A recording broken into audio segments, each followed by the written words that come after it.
Level 1, the lookout/Didaban. You're 15 years old and you live in a village in Sistan-Baluchestan. The driest, poorest, most forgotten province in Iran. On one side is Afghanistan. On the other side is Pakistan. In between is nothing but desert and dust and men moving through the dark carrying things that aren't theirs. Your father worked the same border. His brother before him. This is not a career path. It is the only path. The drug route from Afghanistan into Iran is the busiest narcotics corridor on earth. 150 tons of heroin a year moving through this desert.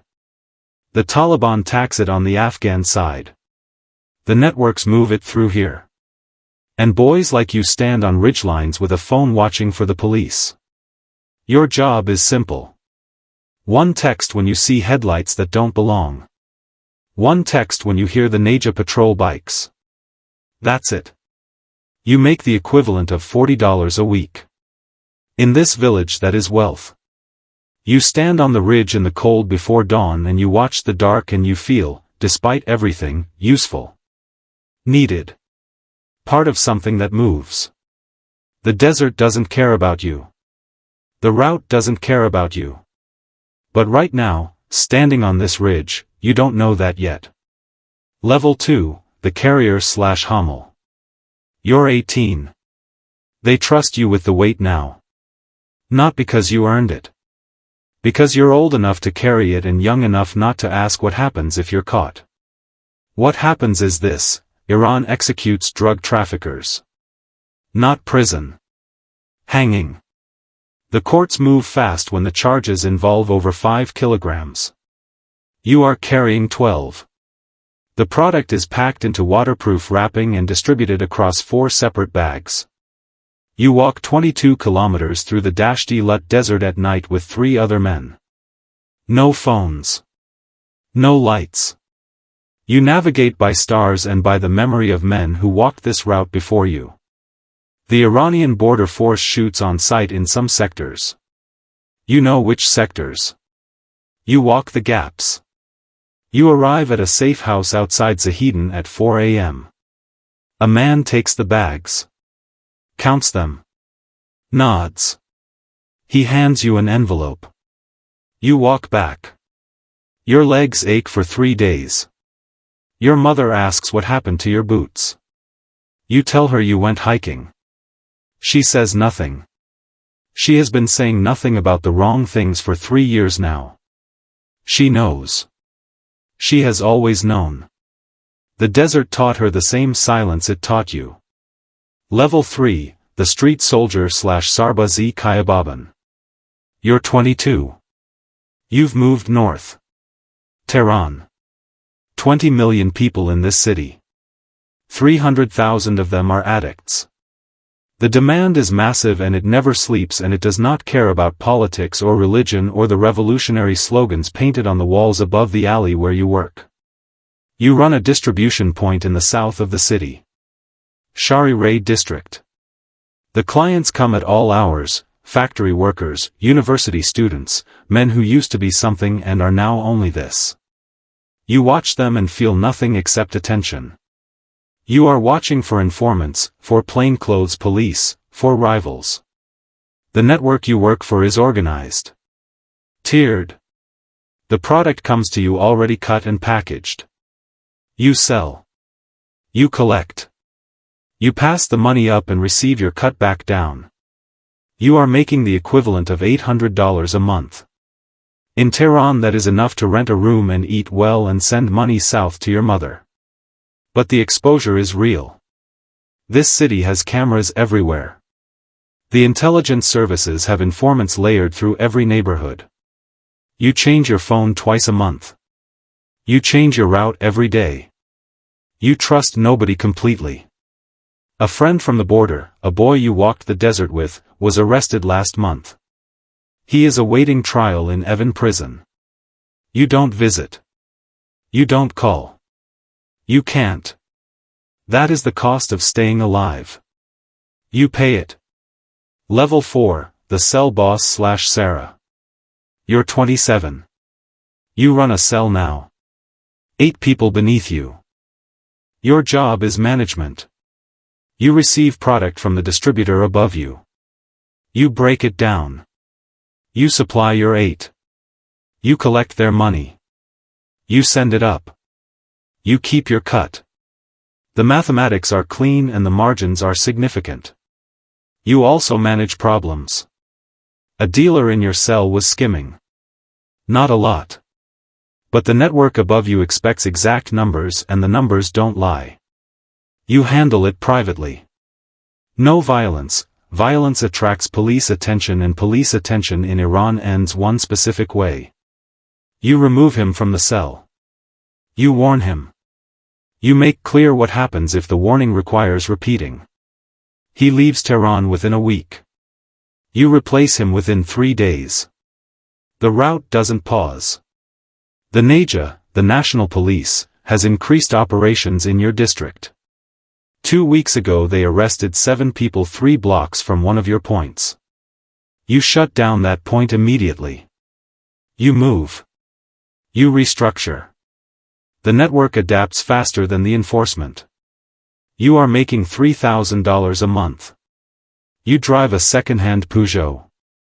You live in a flat in a mid-range neighborhood that tells no stories. Your mother calls from Sistan. She asks when you're coming home. You tell her soon.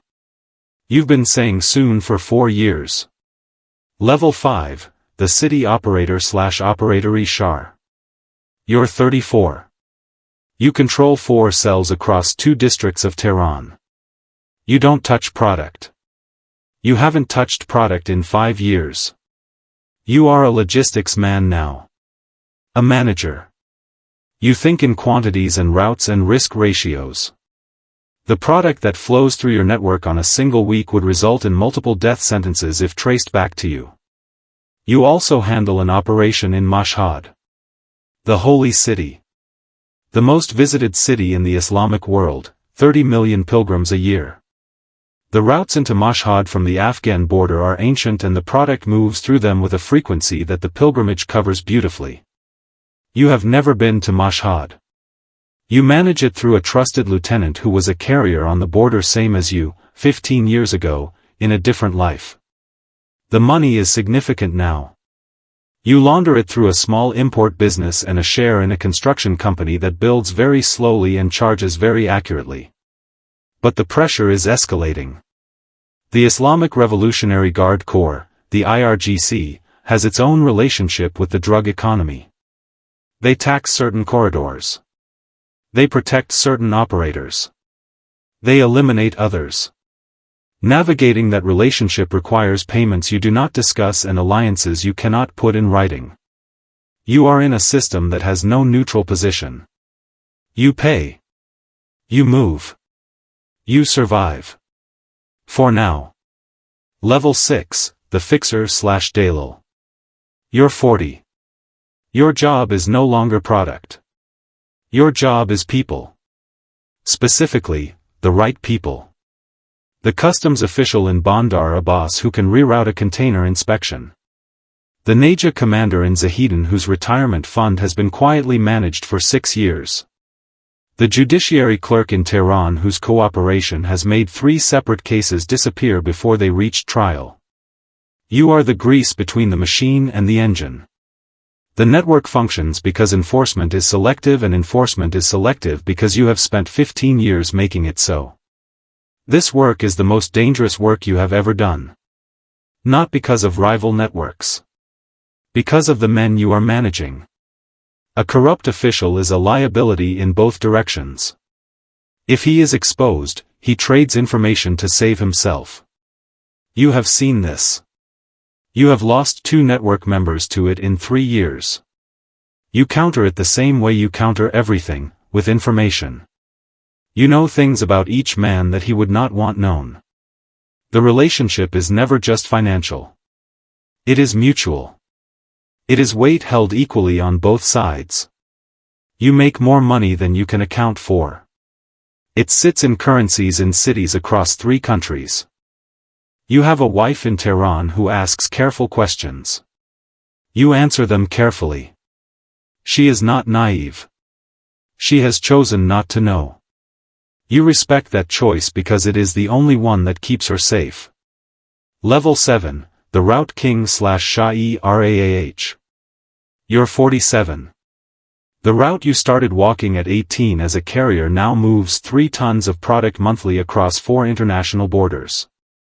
From the Afghan poppy fields through Pakistan into Sistan-Baluchestan, north through Iran, through the Kurdish networks into Turkey, into the Balkan corridor, into Western Europe. You are one node in that chain, but you are the critical node. The Iranian segment. The segment where the product is most dangerous to handle and the margins are highest because of it. You are connected to operations in Istanbul, in Amsterdam, in London. You have never visited any of these cities. You do not need to. The men in those cities need you more than you need them. The supply moves through Iran or it does not move at all. The IRGC's relationship with your network is now formalized in a way that cannot be spoken. Certain protection. Certain blind eyes. In exchange, a percentage moves through channels that serve interests you don't ask about. You learned long ago that asking questions about the IRGC's interests is a question you only ask once. You live inside a compound in northern Tehran. Security. Cameras. Vehicles. You have not walked alone on a public street in 4 years. You have built an empire from a ridgeline in Sistan-Baluchestan where a 15-year-old boy stood watching the dark. That boy would not recognize you. You would not want him to. Level 8, the end/Pion. It ends the way it ends for most men in this business in this country. Not with handcuffs and a trial that makes headlines in the West. With a rope and a crane and a square in a city where crowds gather in the morning and the sentence is carried out before noon. Iran executes more drug traffickers per year than the rest of the world combined. It is not a threat. It is a statistic. You have known it since you were 18 years old walking the desert. You calculated it into every decision. You decided the calculation worked in your favor. For 29 years it did. The arrest comes through a network member who was turned. Someone you trusted. Someone you promoted. In the end it is always someone you trusted. The intelligence services are patient. They build cases for years. They wait. They turn one man. And one man who knows the right things is enough. The trial takes 6 weeks. The charge is trafficking above the threshold. The judge reads the sentence without pause. You stand in the dock and you feel, strangely, very calm. You think about the desert. The cold before dawn on the ridgeline. The stars you navigated by. Your mother's voice asking when you are coming home. You think about what you built. 3 tons a month. 4 countries. 29 years. You think about what it cost. In a village in Sistan-Baluchestan a boy of 15 stands on a ridge in the dark, phone in hand, watching for headlights. He is learning the route. He doesn't know yet where it ends. They never do.